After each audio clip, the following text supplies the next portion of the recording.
Yo, what up? This your boy DJ 250. And this is Fly. And you're now tuned in to FTS 518 Podcast. Podcast. Word. Alright, so today's topic is the legendary Bronx MC Big Pun Plaza on Fordham Road. Woo! Excellent event. Yes. What I want to talk about is the accomplishment of him getting a plaza and a street name and the effect that puns had on our and people's lives in the last 20 years.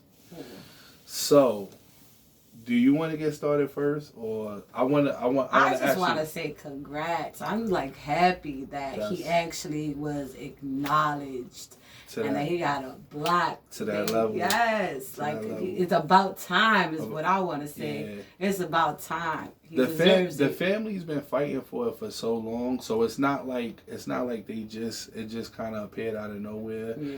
You have to sometimes go through like struggles and fights to get what you want to get.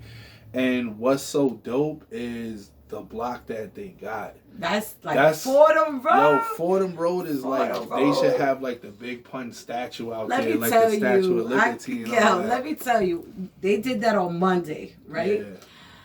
I was doing my stuff on Monday, so I couldn't go down at that, but I went down Wednesday, and I could not get to that block of how cars, the traffic just to get to Fordham And we Road. was there early, so we got there like we walked about 15 blocks, but it was well worth it. Yo, it's definitely still packed out there to get over there. That's like That's super. Big Pun was like, when I was growing up, that was the man when I was growing up. I just remember seeing, when he became first popular in the Bronx. I was young, and they used to drive in these fly cars down the street, and you would just see he always saying what's up, or when they performed in Skate Key. Everybody knows Skate Key. They performed there. Oh my God, Tony Sunshine and all like that. To us was like,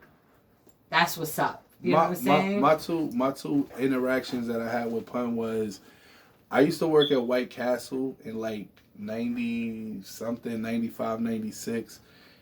Now they had a drive-through, but Pun came inside. Like he wasn't as big as he was as far as a superstar yet, but he was known because he was rolling with Joe since the early 90s. So big dudes, like, you can't mess up our order. So he coming in like, yo, I want this, and I get my White Castles with tartar sauce. So like when you're ordering your food, so he came, we kicked it or whatever. The second time was right before his single took off. Shout to Cuban Link. That's my man Felix from Spent the Night at the Crib. We used to hang out in junior high or whatever. When I ran into him, it was me, Pun, Cuban. He was like, yo, where's my Karate Kid Nintendo cartridge? I'm like, what are you owe me a Nintendo card. I mean, Karate Kid was like, and a Nintendo cartridge is like unforgettable. So you're like, yo, where's my cartridge? So we just had laughing and joking. And like I said, the Latin culture, whether you're black, Puerto Rican, no matter what you are coming from the Bronx, we inherit so much of each other's culture. Like, I look Puerto Rican but black, but everybody ate from the same parents. It was always a Spanish chick on the block cooking for everybody. Same accent. Yeah. We got that New York, the same Bronx accent. Same grind and same hustle. So it's like, when you have that, it's you almost have a bond with people just because y'all just from there. Y'all know area. The struggle. We know the struggle. So each other's struggle. So Pun being the first Latin rapper to go platinum is like, no matter what your nationality was, it was a victory for the Bronx in general.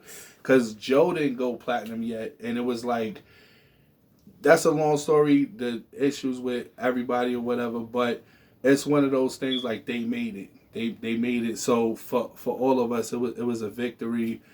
By the time the second album came out, I was actually doing security in the Loud building.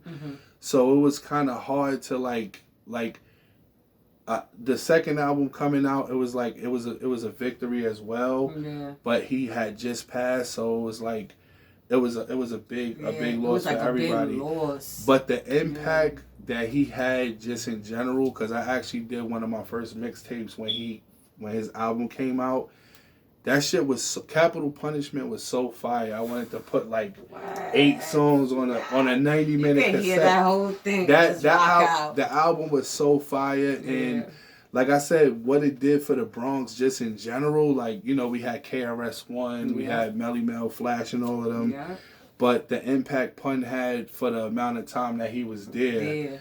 It was just like and the line and everybody has their most legendary pun. What's like some of your favorite pun lines that not so much stuff that you live rapping stuff? Yeah, not just rapping in here. One of my favorite. What's your favorite? One of my favorite pun lines is like, I joke a lot. So he said, "Don't get me wrong, I'm a funny bastard, but when it comes to money, then I ain't the one to laugh with." We could joke and play, but when somebody owe you paper, that's different I need my paper. That's like, we're not gonna sit here. That's different. So he had like, far from ugly, but they used to say I'm too chubby. Since the money, honey's got nothing but love for me. That you can't. Those lines are so fire that you like. Since the money, honey's got nothing but like we should have put his song, one of his songs on right now. No. The thing about playing the music, like sometime it mutes it out. Yeah. Oh yeah, I've had issues with that with mine. But yeah, he deserves it, and like it should have been up a while ago. But now that it is. It's a like, different. Yeah. I want to give a shout out to PLAZA Rios. She's been really good to your boy for the last like 10 years. Like, she don't really mess with a lot of people, but she's helped me through my relationships the last 10 years. Like, she got this joke that's not funny. To you, maybe. It's not funny. I be having car problems, so she's like, "Yo, I'm gonna get you a chariot and a horse, and you gonna pull up. That's it. DJ your party and then pull the fuck off like, yeah." I'm like, yo, that's it's not funny. Like, but she's really dope. Shout to the whole family. Like I said, everybody is gonna start to take pictures by the street. But being at the ceremony was just so dope. Mm-hmm. Grandson, all the kids. Shout to Chris. We actually did like 3 or 4 interviews like early on in his career. I like to thank him for that. We did a dope show with Big Daddy Kane and Coogee rapping the Pocono. So we always run into each other or whatever. But what I also wanted to say was playing Yeah Baby within this last week, like revisiting that album. I want to say, like I said, when the album first came out, it was one of those, like, it was kind of bittersweet because we had lost them, but the genius in it, that's still like, that joint is like, it's still lit. And the thing with certain artists, they don't really stand the test of time. Like, sometimes you listen to music like, yo, that shit sounds like it's from '92, but I'm laughing at you now. Like, that's what I think. That's one of my favorites. Nah, but you know what? I played like 10 times straight. I don't know what it was about 100%. It was just like when it first came out, it was just like, it just sounded loud. But the way he was in pocket with the beat, it's like club promoter screaming, "Who the f*** invited Punk?" Like that's. You know what I'm saying? Like, we heard mad stories, and like I said, I want to say thank you.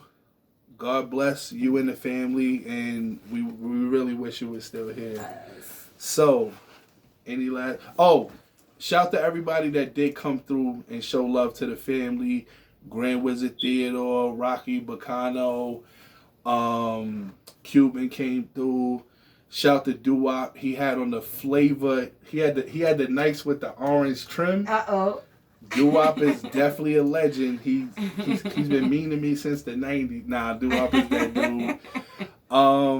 Like I said, shout to everybody. Grand Wizard Theodore, Grandmaster Kaz, it was a whole lot of people there. You know, like I said, the family shout to everybody. So you got to give us one more before we get out of here. One more. I want to just say thank you for. You got to have one punchline that you're like. You want to have punchlines. You got to have punchline type of person though. But anyway, I just want to say thank you to the family for sharing him with us.